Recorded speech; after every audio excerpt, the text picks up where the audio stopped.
আলহামদুলিল্লাহ, আল্লাহ তাআলার কাছে শুকরিয়া আদায় করি যে মহান রব্বুল আলামিন আমাদেরকে পবিত্র জুমার দিন আল্লাহ রব্বুল আলামিন আল্লাহর দিবসে আসার মতন বসার মতন আল্লাহ রব্বুল আলামিন সুযোগ করে দিচ্ছেন। এই জন্য দিল থেকে শুকরিয়া আদায় করি। আলহামদুলিল্লাহ, আলহামদুলিল্লাহ, আরেকটু জোরে বলি আলহামদুলিল্লাহ।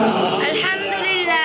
মানুষ আছে অসুস্থ, হাসপাতালে আছে, জমিতে আছে, চাকরি বাকরিতে আছে, রাস্তাঘাটে আছে, মসজিদে আসতে পারে নাই। এই জন্য আল্লাহ রাব্বুল আলামিন আমাদেরকে ভালোবেসে আল্লাহর মসজিদে এনেছেন। এই জন্য দিল থেকে শুকরিয়া আদায় করি। আলহামদুলিল্লাহ। আমি খুতবার শুরুতে কোরআন কারীম থেকে একখানা আয়াত মুবারক তেলাওয়াত করেছি। আল্লাহ রাব্বুল আলামিন কোরআনে বলেছেন, ওয়া আরসালনাকা ইল্লা রাহমাতাল লিল আলামিন। আমি তোমার কাছে এমন একটা নবী আল্লাহ রাব্বুল আলামিন দুনিয়াতে প্রেরণ করেছেন, যে নবী আপনার নবী মুহাম্মদ রাসূলুল্লাহ সাল্লাল্লাহু আলাইহি ওয়াসাল্লাম, তিনি আমাদের জন্য রহমত। সুবহানাল্লাহ। তিনি হলেন রহমত নবী, বরকত নবী। আল্লাহ রাব্বুল আলামিন শ্রেষ্ঠ নবী উম্মত বানিয়েছেন, নবীকে শ্রেষ্ঠ বানিয়েছেন। নবীকে যেমন মর্যাদা আল্লাহ দান করেছেন, ওই নবীর কারণে নবীর উম্মত দাবি হয়েছে। সুবহানাল্লাহ। এই জন্য উম্মতের মধ্যে অনেক মানুষ আছে, লোভ, মানুষের মধ্যে লোভ আছে না? লোভ আসেনি? যার এক টাকা আছে সে 10 টাকা কিভাবে কামাই করবে, যার একটা বাড়ি আছে সে আর একটা বাড়ি কিভাবে করবে, যার সাইকেল আছে সে চেষ্টা করে কিভাবে মোটর সাইকেল কিনবে, যার মোটর সাইকেল আছে সে কিভাবে প্রাইভেট কার কিনবে। মানুষের লোভ কোনোদিন শেষ হয় না। এই জন্য যার যত আছে বেশি, তার চাহিদা তত বেশি। চাহিদা কোনোদিন কি হয় না, শেষ হয় না। যার আছে বেশি, তার চাহিদা তত বেশি। এর জন্য আল্লাহ রাব্বুল আলামিন বলেছেন, তোমরা লোভ করো না, লোভে পাপ, পাপে মরণ। যে বান্দা লোভ করবে কোনো জিনিসের প্রতি, কোনো সম্পদের প্রতি, জায়গা জমির প্রতি, যেই বান্দা লোভ করবে আল্লাহ রাব্বুল আলামিন তার ফলাফল শেষ পর্যন্ত বিফল হয়, বিফল হয়, শেষ পর্যন্ত ক্ষতিগ্রস্ত হয়।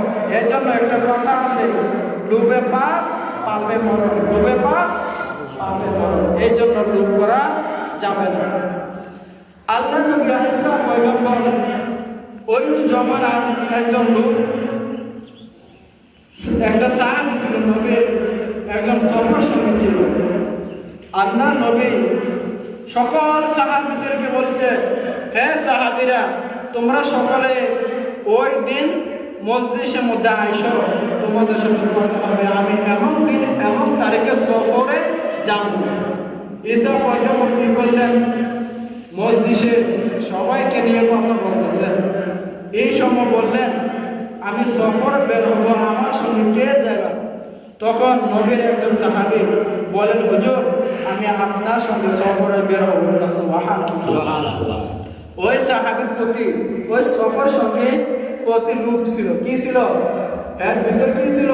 লোভ ছিল। লোভ করলে যে কি ক্ষতি হয়, আজকে আলোচনা থেকে কিছুটা শিক্ষা নেবেন ইনশাআল্লাহ। আল্লাহর নবী পয়গম্বর হযরত ঈসা তিনি সফরে বের হয়ে গেলেন, সফর সঙ্গীকে নিয়ে গেলেন। সফর সঙ্গীকে বলেন, হে সফর সঙ্গী, অনেক দূর সফরে যেতে হবে, তুমি কি আমার সঙ্গে যেতে পারবা? তখন সফর সঙ্গী বলে, হুজুর, কোনো সমস্যা নাই।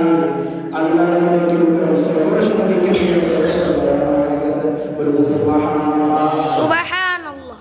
তখন সফর সঙ্গী রওনা দেওয়ার পরে অনেকটা দূর পার হলেন, অনেকটা দূর অতিক্রম করলেন। যাওয়ার পর তখন সফর সঙ্গী হুজুরকে বলতেছে, হুজুর, এত দূর যে আসলাম, আমার পেটে খিদা লাগছে। কি লাগছে? একটু জোরে বলতে হবে। কি লাগছে? পেটে খিদা লাগছে। আল্লাহ নবী কি করলেন, ব্যাগের মধ্যে 3টা রুটি নিলেন। কয়টা রুটি? 3টা রুটি নিলেন সফর সঙ্গে এবং নবী খাওয়ার জন্য। তখন আল্লাহ নবী বলছেন, তোমার হাতে যে ব্যাগটা আছে, ব্যাগের মধ্যে 3টা রুটি আছে। খুব মনোযোগ দিয়ে শুনবেন। কয়টা রুটি আছে? 3টা রুটি আছে। তখন আল্লাহ নবী সফর সঙ্গীকে বললেন, একটা রুটি তুমি খাইবা, আর একটা রুটি আমাকে দিবে। তখন সফর সঙ্গী একটা রুটি খাইলেন আর নবীকে একটা রুটি দিলেন। দুজনে কয়টা রুটি খাইলেন? দুইটা রুটি। কয়টা রুটি খাইলেন? আছে কয়টা? একটা রুটি আছে। ব্যাগের মধ্যে ছিল কয়টা?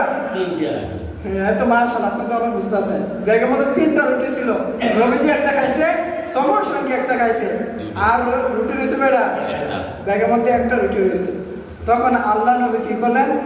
একটা গাছের মধ্যে কিছুক্ষণ বিশ্রাম নিলেন, একটু ঘুমের ভাব ধরছিলেন। অনেকে আছে না, ঘুমায় থাকে, ডাক দিলে উঠে না, ঘুমের একটা ভাব ধরে। আসলে ঘুমাইছে না, আরেকজনের কথা বলতে আছে, কি বলে না বলে শুনতেছে, আসলে ঘুমাইছে না, ঘুমের একটা কিন্তু আছে, বান ধরছে। তখন আল্লাহ নবী কি করেন? একটু গাছের মধ্যে যেমন বিশ্রাম নিলেন, চুপ করে একটু বন্ধ করলেন। এই ফাঁকে সফর সঙ্গে কি করলো?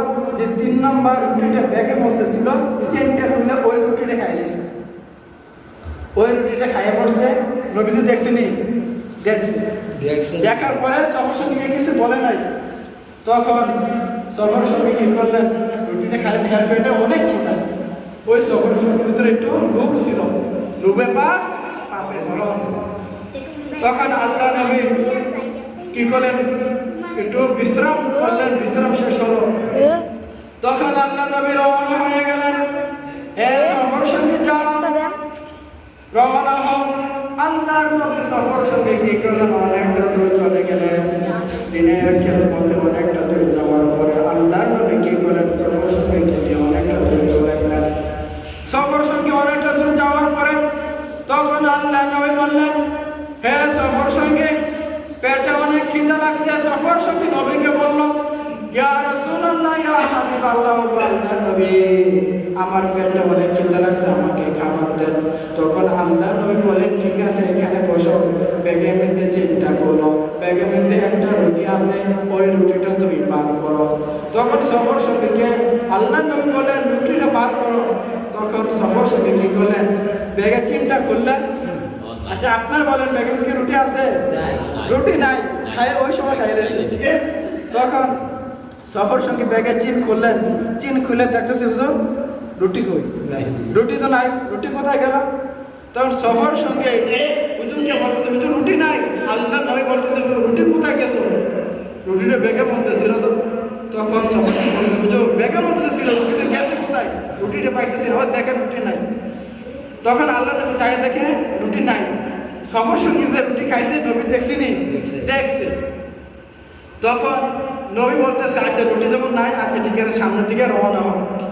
আল্লাহ নবী কি করলেন? সফর সঙ্গীকে নিয়ে সামনের দিকে রওনা হয়ে গেলেন। সামনের দিকে রওনা হওয়ার পর আল্লাহ নবী কি করলেন? সফর সঙ্গীকে বললেন, সফর সঙ্গী, বিশাল বড় একটা নদী দেখা যায়।